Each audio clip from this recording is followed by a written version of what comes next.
Great. What? When I returned to the shuttle stop after shopping at the store, my mother-in-law was nowhere to be found. I checked the timetable and found that the last shuttle had left 5 minutes ago. As I was in despair, I received a call from my mother-in-law. Judith, the shuttle? Haha, too bad for you. You're so inconsiderate to come along on our family trip in the first place. A stranger like you should walk 4 hours to the hotel. Understood? I don't know why I couldn't fight back. I was just so shocked by the fact she hated me so much. My husband and father-in-law were supposed to join us separately. Now that the last shuttle had left, I had no choice but to hike for 4 hours along the mountain road to the hotel. I was at a loss when a phone call gave me a glimpse of light. My name is Sandra. I'm 30 years old. I work at a variety shop in a shopping mall. My husband Kevin and I had been married for almost a year. Since we had dated for 3 years and had lived together for 1 year before our marriage, it has been an ordinary couple's life with no major changes. My work has been going well, and I've been promoted to manager since the beginning of this year. The number of regular customers has increased, and some of them even come to the store specifically to chat with me. From the outside, one might say that my life is smooth sailing. However, I have one headache. It's the relationship with my mother-in-law Judith. She's been horrible from the first time I met her. When I visited my in-laws upon our engagement, she looked at me and said, "You can't be the fiancé, are you kidding me?" Her outrageous comment left my father-in-law and Kevin with their mouths hanging open. They were so shocked that their minds went totally blank. Javin, who had come to his senses, hastily spoke up to her. "Mom, what the heck is wrong with you?" "Oh, no, sweetheart. I didn't mean anything bad. It's just that I had expected you to choose a prettier and classier girl." "Why are you being so rude? Sandra is the most wonderful woman to me. But, if it was up to me, I'd have picked someone more suitable for you." "That's enough. I don't want to hear about it anymore. If you keep insulting her, I'll never speak to you again." His statement made her instantly turn pale. She seemed to never have thought that he was going to defend me that much. She frantically apologized to him. "I'm sorry, Kevin. I don't mean to hurt you. I just want you to be happy. My happiness is my decision. You don't get to decide what makes me happy. It's my bad. Don't be so mad at me. I didn't mean to upset you." "Then promise me you'll never say anything bad about Sandra ever again." "Of course, I promise I won't." She clearly agreed in front of all of us on that day. That was why I decided to let it go and move on. I hoped that we'll be able to build a good relationship in the future. Unfortunately, that was not the case. Her promise was only to smooth things out with Kevin at the time. One day, about 2 months after our marriage, I suddenly received a call from her. Kevin and I didn't have a wedding, so I hadn't seen or spoken to her since that day.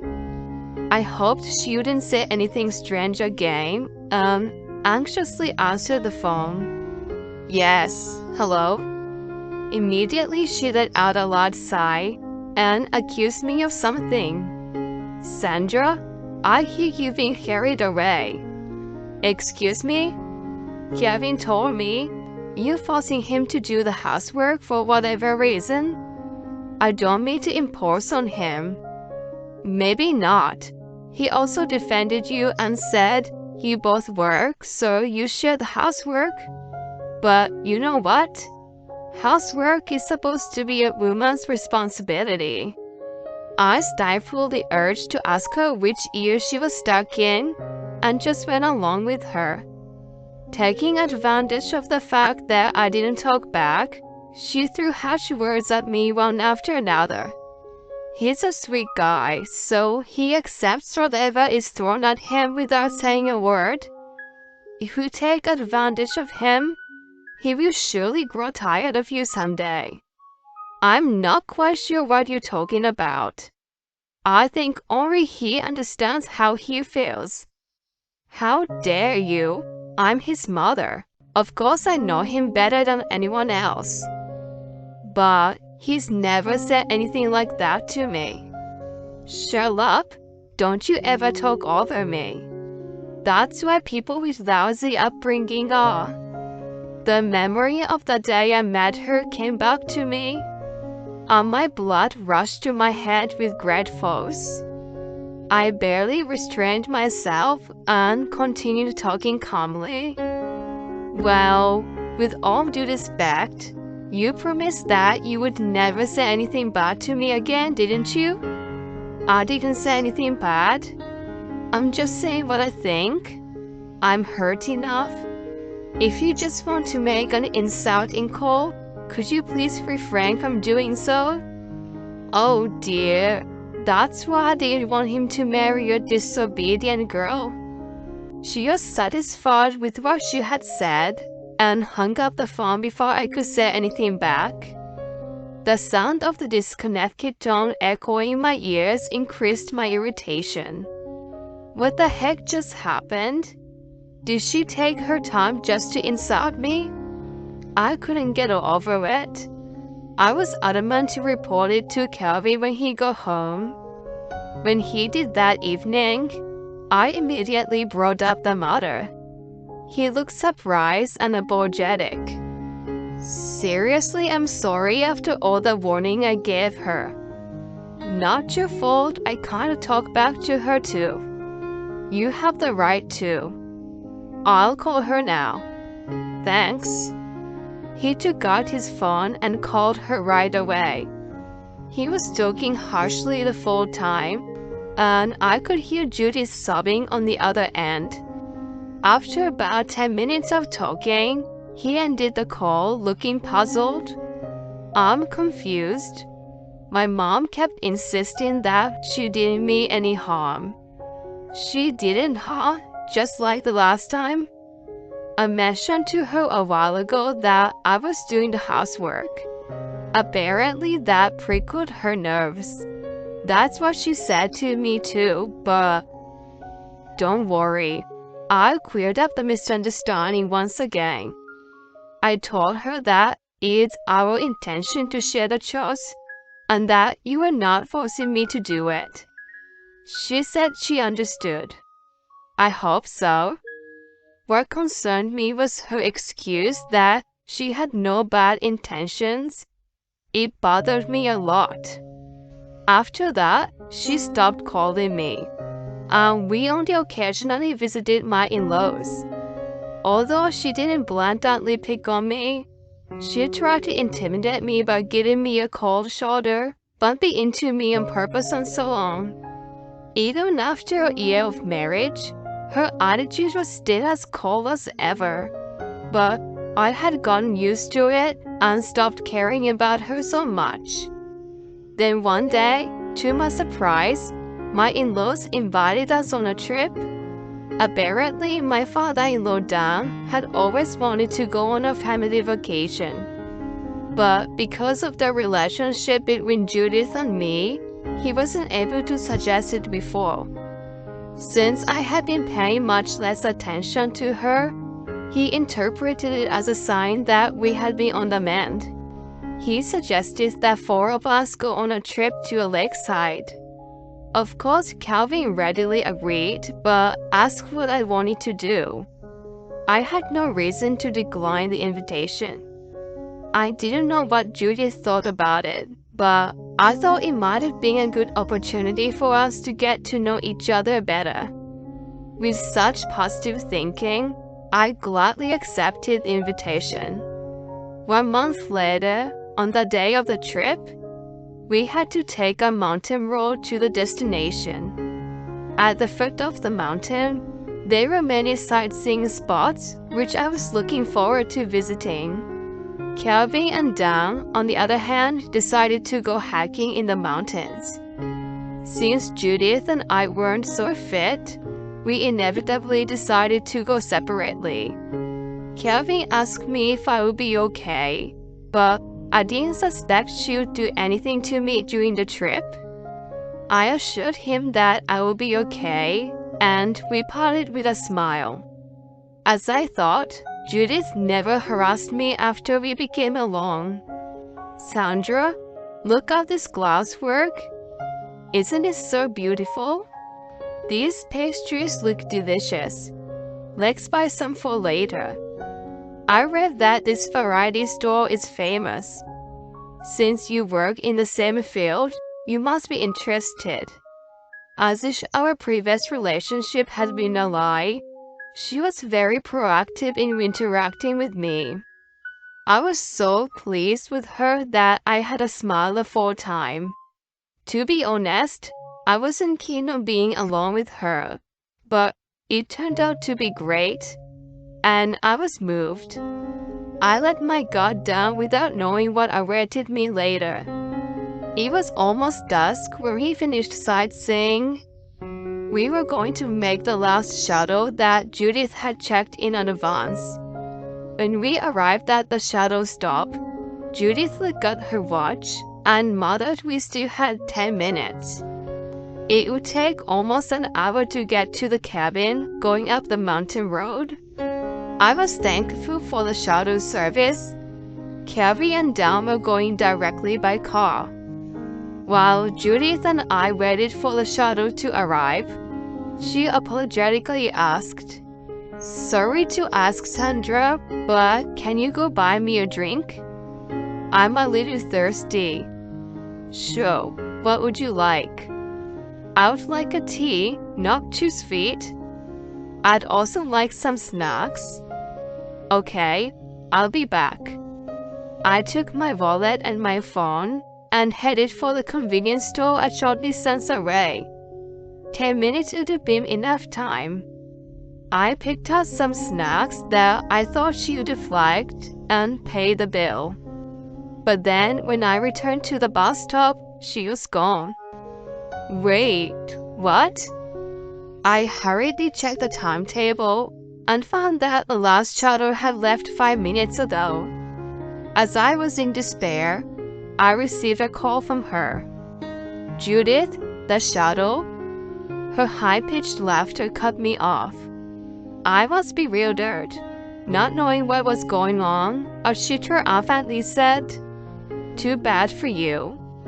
You're so inconsiderate to come along on our family trip in the first place." "Inconsiderate? Why did you lie about the time?" "Because you've been acting up and annoying me. You're just a stranger to me. Is that what you think of me? A stranger like you should walk 4 hours to the cabin. Understood?" I don't know why I couldn't fight back. I was just so shocked by the fact that she hated me so much.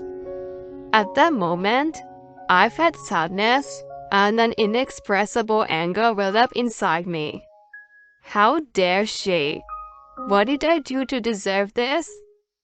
Fine, I'll make it to the cabin by foot. I started to walk along the mountain path with determination. As I mentioned earlier, I wasn't so fit. I'm not good at running, let alone hiking. It was extremely difficult to walk up here for 4 hours. About an hour into the walk, my knees started to buckle. Just when I was about to give up, I received a call from Kelvin. "Hey hon, Dad and I finished hiking early. You haven't arrived at the cabin yet. We'll pick you up." "Oh, are you already there?" I tried calling Mom, but she didn't pick up. I left her a message. Help me? Honey? Help me, please come and get me. I found myself in tears and screaming. The sun had already set, and there was only the mountain road ahead of me. My mental state had already reached its limit. I told him that Judith had left me at the shuttle stop, and that I was on my way on foot alone. He said he was coming right away and hung up. My phone rang again right after, and it was from Judith. I dared not answer it, but it rang incessantly. She must have read the message from Kevin that he was picking me up and called me in a hurry. She must have freaked out. I kept ignoring her calls and waited for Kevin to pick me up. Half an hour later, I was inside a car with him and Dan. I was so relieved and tears started rolling down again. Dan was already informed of what had happened and apologized to me with a battered look. I am so sorry, Sandra. Judith has gone way over the line. It's okay now. Thank you so much for picking me up. You must have been scared alone in the dark. Here, take this. He handed me a cup of hot tea. Thank you. It filled me with warmth. The sadness I had felt earlier was gone, and only anger toward Judith remained. When we arrived at the cabin, she came running up to me, clutching her phone. Oh, Sandra, thank God you're okay. You're safe. What? I didn't think you'd miss the bus. I went ahead, but I was going to ask Kevin to pick you up. Apparently, she wanted to treat the incident as an accident, not intentional. I missed the bus by chance.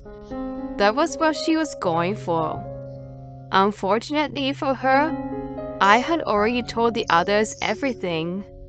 She told me a false time and made me go to the store at the right moment. That alone was enough to convey malice. Kevin and Dan headed straight for the main building without getting their luggage out. Where are you guys going? When Judith asked, Dan replied coldly, We're leaving. I'll pay for this place, so don't you ever return to my house. Wait, stop him, Kevin. Kevin glared at her, who trembled with fear. We know you did it on purpose. I trusted you, but it was all a lie, wasn't it? Sweetheart, that's not true. It's all a misunderstanding. What did I misunderstand? You lied about the time and left Sandra behind. That's what you did, right? Always pretending it wasn't your fault. It was always you. I'm deeply disappointed. Oh, Kelvin, I'm sorry. Forgive me. I'm not the one you should be apologizing to. I have no intention of forgiving you anyway. The father and son turned their backs to her and walked away. Then she grabbed my arm with a pleading look. She was probably trying to get me to forgive her and get on the good side with them. I shook off her hand and said firmly, Please don't touch me. I don't have the slightest intention of forgiving you. But why? I'm genuinely trying to apologize. Do you really think your apology is credible now? I will never forget what you have done to me, and I will never forgive you. I will never think of you as mother-in-law. Please never try to get in touch with me. Goodbye now. Wait a minute, Sandra. Hey. I went to join the others, leaving her sobbing. Afterward, I heard she tried to follow us home, but it was already dark, and she gave up the idea. When she returned first thing in the morning, Dan had already packed her belongings and declared divorce to her. She contacted Calvin to apologize, but of course he refused.